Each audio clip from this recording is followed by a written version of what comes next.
Patrick Cohen a connu de meilleurs jours. Ce mercredi 1er mars, l'éditorialiste de cet avou n'était pas en grande forme à en croire Anne-Elisabeth Lemoine.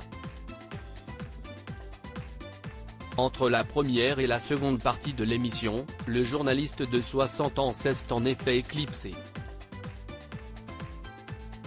Nous sommes en direct jusqu'à 20h55 avec toute l'équipe ou presque, a annoncé l'animatrice du talk-show à la reprise du programme.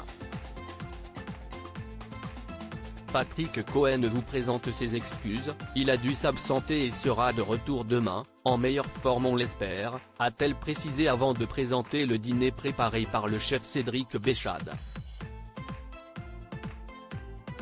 Fidèle au poste lors de la première partie de cet avou, l'ancien matinalier de France Inter avait présenté le nouveau film de Jean-Paul Salomé, La syndicaliste, en salle depuis ce 1er mars avec Isabelle Huppert.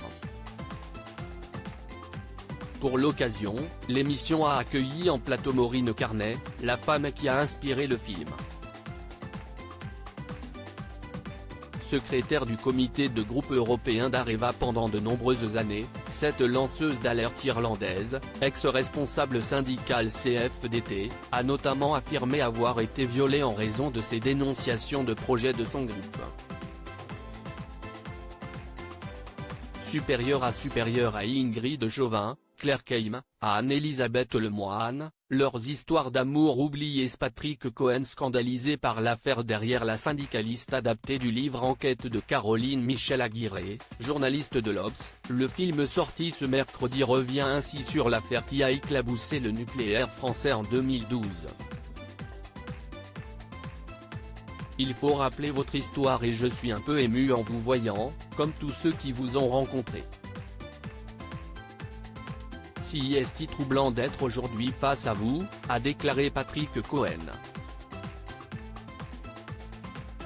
Opposé à un accord entre Areva, EDF et l'opérateur nucléaire chinois CGNPC permettant des transferts de technologie en vue du développement d'un nouveau réacteur chinois, Maureen Carnet a longtemps été considérée comme une menteuse. Jugeant cet accord dangereux, car il allait selon elle mettre en péril le maintien de l'emploi sur le territoire français, elle a été accusée d'inventer sa violente agression. Aujourd'hui, l'affaire est toujours irrésolue.